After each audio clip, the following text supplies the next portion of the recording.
What happened? I am an investor. I have money that I want to put into investment. I don't put the money, I don't buy the bonds or I don't buy the shares directly from the company because I'm scared. I don't know if this is a good investment or a bad investment. The risk is too high for me.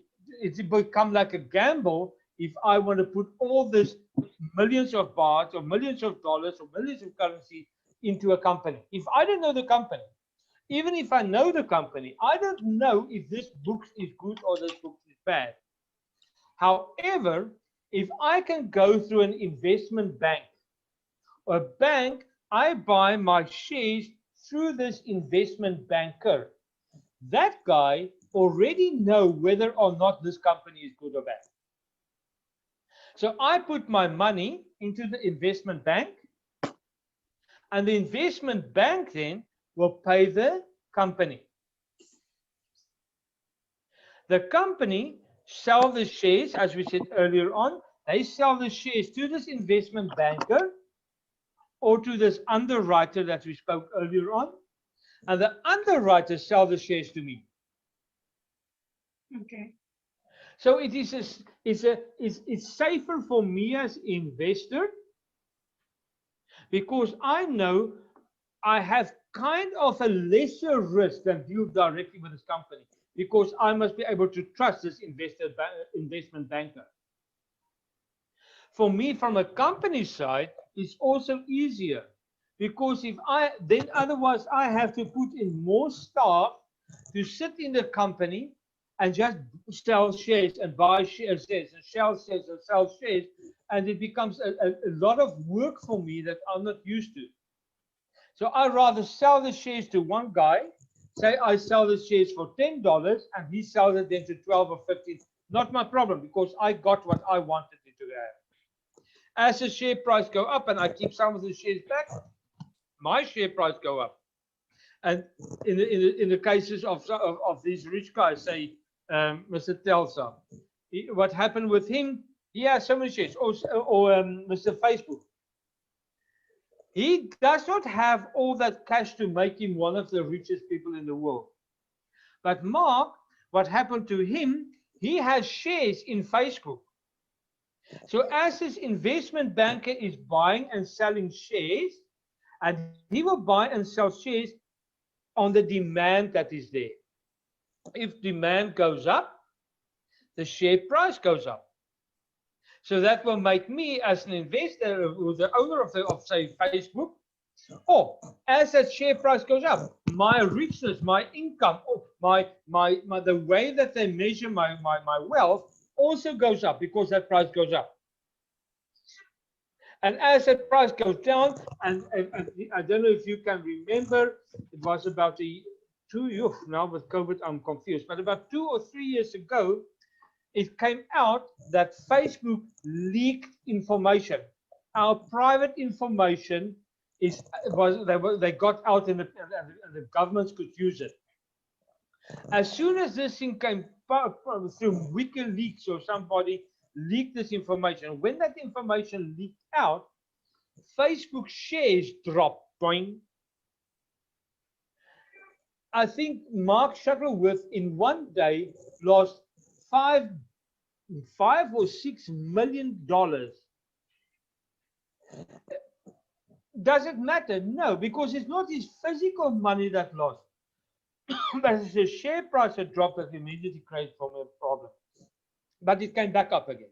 And that's the same what happened with this company. So for the company side, it's easier to go through an investment banker. For me as a saver, for me as a depositor or an investor, it's also nicer to go through an investment banker. That said, I must be able to trust this investment banker. If I don't trust this investment banker, it becomes a major problem. I don't know if you ever heard about the name of a man called Bernie Madoff. No. Ben, do you know Bernie Madoff? Ever heard of Bernie Madoff? I don't know. Okay. Do you know the New York Stock Exchange? I don't know. The New York Stock Exchange is like the biggest investment bank, or where people can go, and it's a building in Manhattan where people can do. They only trade in Fortune 500. That means the 500 best companies in the world. They only deal in them in the budget in stock. Okay, so New York Stock Exchange is like the best place to buy and buy stock. Now, Yeah. their owner or the leader of the New York Stock Exchange many years ago, a few years ago, was a man called Bernie Madoff. So Yes. Yeah. immediately, if you hear the name Bernie Madoff and you're an investment broker or you're an investor, wow, this guy knows about investment. So Bernie Madoff opened his own company to say, people, if you want to invest, invest through me, as Bernie Madoff. But not everybody. You not all of you can invest through me. If you live in Hollywood, in the East Hollywood, you can invest. If you live in West Hollywood, you cannot invest. If you live in this street, you can invest. If you don't, that's it, you cannot invest.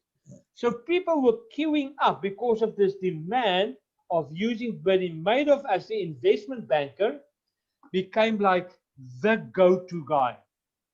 People trusted him. So they invested billions, I mean billions of dollars with him.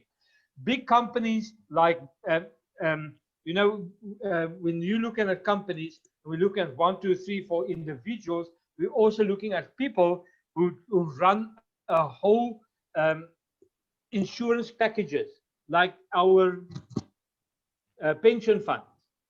Pension fund is getting put together. Our pension fund is not put into a bank. That pension fund is then reinvested with another company that this pension fund can make money. Remember, an investment or insurance company like a pension fund, they don't make money on the money we put in.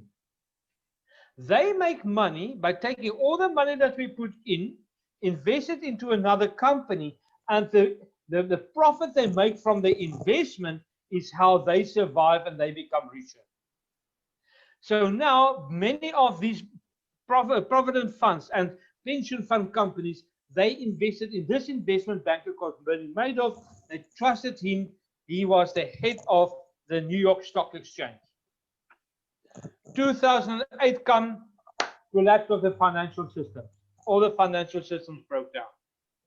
Bernie Madoff gets arrested because Bernie Madoff ran a Ponzi scheme in this whole organization. Now, a Ponzi scheme means you give money to me, I give, if say the three of us is together, I said to Pin, every year, every month, I will give you 30% interest on the money you give me.